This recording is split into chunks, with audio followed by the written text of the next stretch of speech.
बहुत पुराने समय की बात है जब राज्य छोटे छोटे हुआ करते थे और जंगलों में जादू की रूहें आजाद घूमती थीं। पहाड़ों से घिरा, चारों ओर हरी भरी वादियों से घिरा एक राज्य था, विहारगढ़। इस राज्य में राजा उदय प्रताप का शासन था और उनके पुत्र का नाम था राजकुमार आर्यन। आर्यन साहसी था पर जिद्दी भी। इसे तीरंदाजी, तलवारबाजी, घुड़सवारी सब में महारत थी। पर उसके भीतर एक बेचैनी बसती थी, कुछ ऐसा जो सामान्य राजकुमारों के जीवन में नहीं होता। वह हर बात में तर्क ढूंढता और जादू जैसी चीजों पर विश्वास नहीं करता। राजा अक्सर कहते, इस दुनिया में सिर्फ तलवार और ताकत ही सच नहीं होती बेटा, कुछ बातें आंखों से नहीं आत्मा से देखी जाती है। लेकिन आर्यन मुस्कुरा देता, पिता, इन कहानियों से राज्य नहीं चलते, मैं वास्तविक दुनिया में विश्वास करता हूँ। किले के पीछे गहरे जंगल में एक विशाल झील थी, चंद्र तालाब। कहते थे कि उस झील में एक रहस्यमयी शक्ति छिपी है। रानी अक्सर चेतावनी देती, उस झील से दूर रहो, वहां रात के साए जादू की रूहों को जगाते हैं। पर आर्यन को इन बातों पर हंसी आती थी। रात का सन्नाटा और अजीब आवाज एक रात अचानक किले में हलचल मच गई। सैनिकों ने बताया कि राज्य की सबसे प्यारी और अनोखी चीज स्वर्णमणि चोरी हो गई। यह मणि राज्य की रक्षा करती थी, फसलें हरी रखती थी और बीमारियों से बचाती थी। राजा चिंतित हुए। मंत्रियों ने बताया कि चोरी कोई सामान्य चोर नहीं कर सकता, यह किसी अदृश्य शक्ति का काम था। राजा ने सारे राजकुमारों को खोज के लिए भेजने की सोची, लेकिन आर्यन आगे आया। पिता, मैं अकेला जाऊंगा, मुझे आपकी मणि वापस लानी है। राजा ने चेतावनी दी, इस रास्ते पर तलवार से ज्यादा दिमाग और विश्वास की जरूरत पड़ेगी। आर्यन मुस्कुराया, मैं सच्चाई लेकर लौटूंगा, अंधविश्वास नहीं। उसी रात उसके कंधे पर धनुष, कमर पर तलवार और हाथ में लालटेन। वह जंगलों की ओर निकल पड़ा। एक एक जंगल में अनजानी मुलाकात। रात घनी थी, पेड़ों की शाखाएं हवा से हिल रही थीं, जैसे जंगल के कान आर्यन के कदमों की आवाज सुन रहे हो। अचानक झील के पास उसे कदमों की आहट सुनाई दी, इसी के कूदने की आवाज। छपाक! आर्यन ने तलवार निकाल ली। कौन है वहां? पत्तों की ससरा। वह इंसान की नहीं थी, वह आवाज एक मेढक की थी। लेकिन यह कोई साधारण मेढक नहीं था। उसकी आंखें हरे नहीं, नीली थी। उसकी देह पर जैसे हल्की सुनहरी रोशनी झिलमिला रही हो। मेढक बोला, हाँ बोला, क्यों तलवार निकालते हो राजकुमार? मैं तुम्हें चोट नहीं पहुंचाऊंगा। आर्यन चौंक गया, तुम बोल कैसे सकते हो?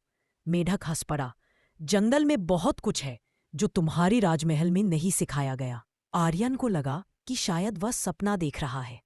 अगर तुम सच में बोल सकते हो तो बताओ, स्वर्णमणि कहाँ है? मेढक की मुस्कान गायब हो गई।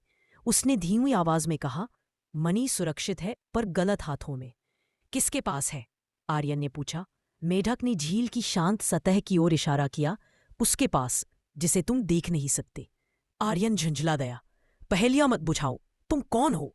मेढक ने लंबी सांस ली, अगर मैं बताऊंगा शायद तुम यकीन नहीं करोगे, लेकिन सच ये है कि मैं कभी एक राजकुमार था। आर्यन हंस पड़ा, एक मेढक राजकुमार? यह सबसे बेतुकी कहानी है। मेढक बोला, जैसे तुम जादू पर विश्वास नहीं करना। रात की अहंकार ने और इसी अहंकार ने मेरी दुनिया बदल दी। उसने अपनी नीली आंखें ऊपर उठाई, जैसे पूरा दर्द उनमें भरा हो। एक श्राप ने मुझे यह रूप दे दिया, और वह श्राप उसी शक्ति ने दिया है जिसने तुम्हारी स्वर्णमणि चुराई है। आर्यन की आंखें गंभीर हो गई। अब यह कोई मजाक नहीं था। तुम मुझे उस शक्ति तक ले जाओगे? मेढक ने झील के उस पार काले जंगल की ओर देखा। हाँ, मगर याद रखना, यह रास्ता तलवार से नहीं, दिल और विश्वास से जीता जाता है। वो जंगल की गहराइयां और अजीब परछायां। आर्यन ने लालटेन उठाई और मेढक उसके कंधे पर चढ़ गया। झील के आसपास धुआं सा तैर रहा था। हवा ठंडी हुई, परछायां चलने लगी। आर्यन ने पूछा, तुम्हारा नाम क्या था राजकुमार बनने से पहले? मेढक चुप रहा, फिर थोड़ी देर बाद बोला, नाम किसी काम का नहीं, पर यदि जरूरी है तो सुन लो, मेरा नाम भी आर्यन था। राजकुमार रुक गया, तुम भी आर्यन? हाँ, मेढक बोला, और हमारा रिश्ता तुम्हारी कल्पना से ज्यादा गहरा हुआ। अचानक अंधेरे से फुसफुसाहट सुनाई दी, जैसे कोई बहुत से लोग धीमी आवाज में बात कर रहे हो।